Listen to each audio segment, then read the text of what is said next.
diabetes. But this goes deeper because sugar does damage long before the diagnosis, and it keeps doing damage long after. We're talking about what happens when blood sugar runs high for months and years or even decades, sometimes without even crossing the diabetic line. Because here's the truth, you don't need a diagnosis to feel the effects. You just need sugar doing slow damage from the inside out. And the truth is, most people walking around with high blood sugar have no idea it's turning their skin, muscles, brain, and even their bones into mush. Everyone knows that sugar is a problem. But what if I told you it's not just your weight or your energy levels that it's messing with? It's your age. High blood sugar doesn't just lead to diabetes. It silently ages your skin, it shrinks your muscles, it fogs your brain, and it breaks down your body, even if you've never been diagnosed with a thing. And the scariest part? Most people have no idea that it's happening. Let me show you what sugar is doing behind the scenes and how you can take back control. Let's talk about it. This is the Rest of the Story Health channel, where symptoms are clues and true healing starts at the root. Let's start with your skin. Sugar and skin are deeply connected, and not in a sweet way. When sugar levels are high for too long, your body creates sticky molecules called AGEs, which stands for Advanced Glycation End Products. When blood sugar stays high, they attach to collagen, which is the protein that keeps your skin firm, smooth, and springy. Once that glue sticks, your skin loses its bounce, it becomes thin, dry, and crepey.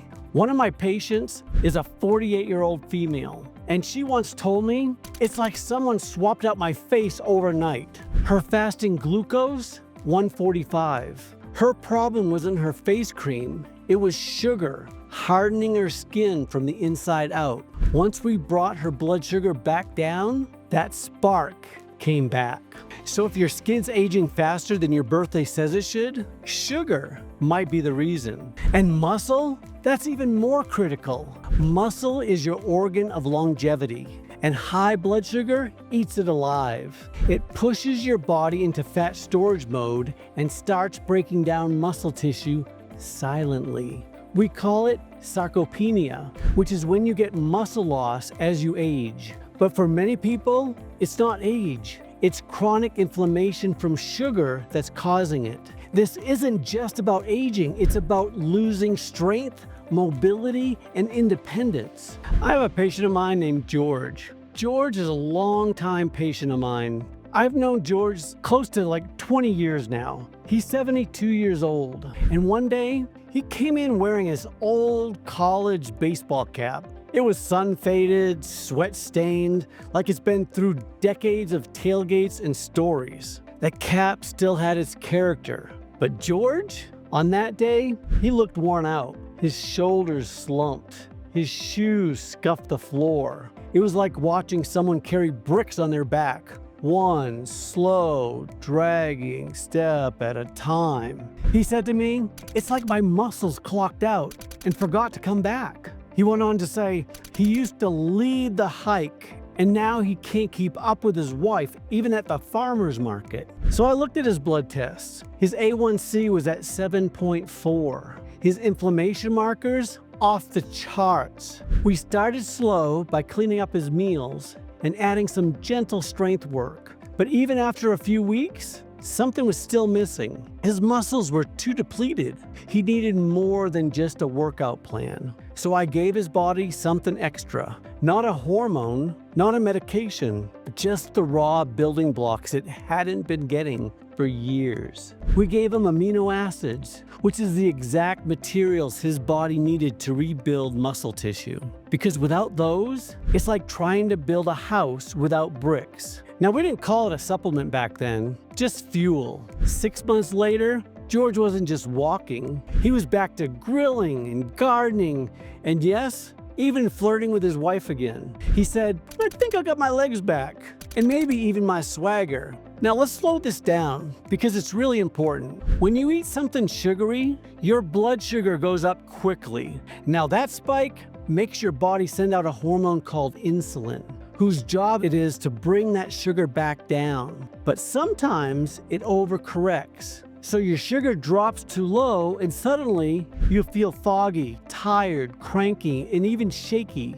That's your brain panicking, and it starts yelling for quick energy. Eat more carbs, devour more sugar, get something now.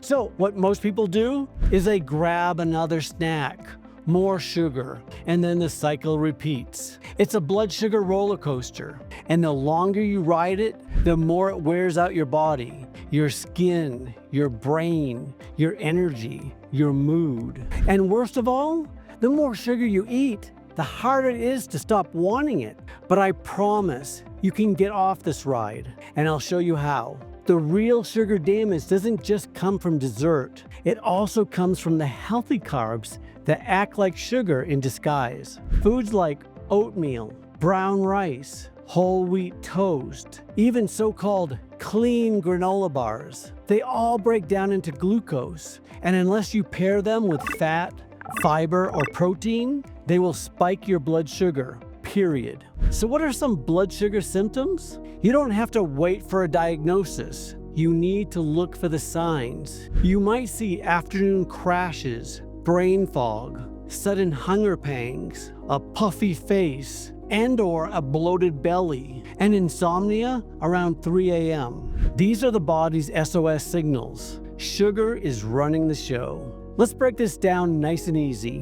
When your blood sugar stays high for too long, it quietly hurts some pretty important parts to your body. Not just your skin or muscles, but also your eyes and your kidneys. High blood sugar doesn't just age your skin, it can damage your eyes, causing vision to blur and colors to fade. Some people even need shots directly in their eyes just to save their sight. Now, not just because they're old, but because their sugar was too high for too long. Next, it can also wear down your kidneys. These are your body's filters. They help get rid of extra water and waste. But too much sugar clogs those filters. Your body starts holding on to things it's supposed to get rid of. And that's when you start getting puffy. Your face looks swollen. You walk to the mailbox and you feel like you need a break. You see, when kidneys slow down, everything else starts aging faster too, and it quietly breaks down your muscles, making it harder to rebuild even with exercise. A lot of people think, I just need to work out more. And yes, movement helps a great deal. And here's why it matters so much. Exercise is one of the ways to pull sugar out of your bloodstream and drag it back into your muscles where it belongs. Your muscles can actually soak up the sugar and use it as fuel, and that's how they stay strong. But here's the catch. When your blood sugar stays high, your body starts breaking down muscle faster than it can rebuild. It's like trying to fill a bathtub with the drain wide open. That's why just lifting weights isn't enough. You need more than just movement. You need the raw materials your body uses to actually build muscle. And we'll get to those soon. First off, I want to tell you about a woman. She was 59 years old at the time, a full-time teacher, a part-time grandmother, and a self-described stress snacker. When she walked into my office, she immediately dropped her purse on the chair and she said, I feel like I've aged 5 years over the past year. She was exhausted, foggy, bloated, and emotional. But what really got her attention was one morning she bent over to put on her socks and she noticed that her ankle sagged like a deflated pantyhose. She told me, I used to have dancer's ankles. Now they look like melted wax from a figure from a museum. Soft, sagging, and slowly slipping off the bone. She blamed menopause. Her doctor blamed stress. But no one decided to check her blood sugar levels. I did, and guess what I found?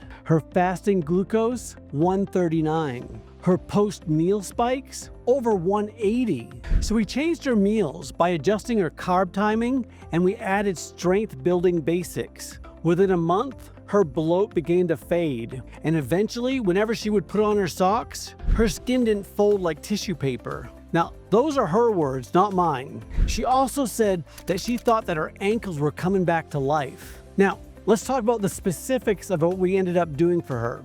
We started her off by eating protein and fat before she ate her carbs, as this will help slow down the sugar spikes. She also always added green leafy vegetables or fiber to her meals, as it soaks up sugar like a sponge. She also walked after meals. Not for long, just 10 minutes was enough for her to lower her sugar curve.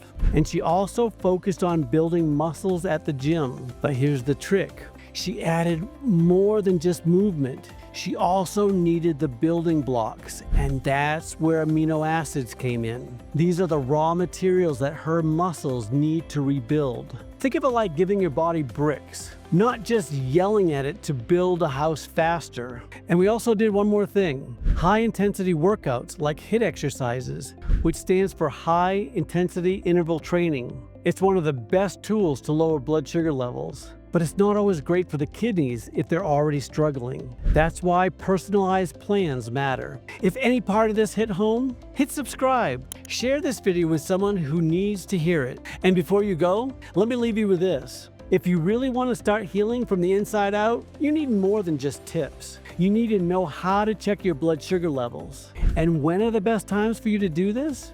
First thing in the morning before you eat anything. Before lunch, 1 hour after lunch, before dinner, 1 hour after dinner, and before bedtime. And remember to keep a food log.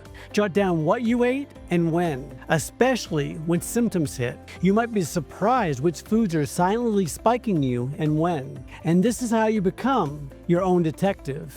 In the next video, I'll walk you through the dosages and protocols, the exact supplements that I use with my patients. I will tell you the right kind of amino acids to buy, why GABA helps your body be calm and resets, how berberine HCl helps lower sugar, and how to take it safely, the power of HIIT exercises, especially for the right person, and how to use your blood sugar data to make real changes. Because symptoms are just clues, and now you know the rest of the story. But it's what you do with this information that counts.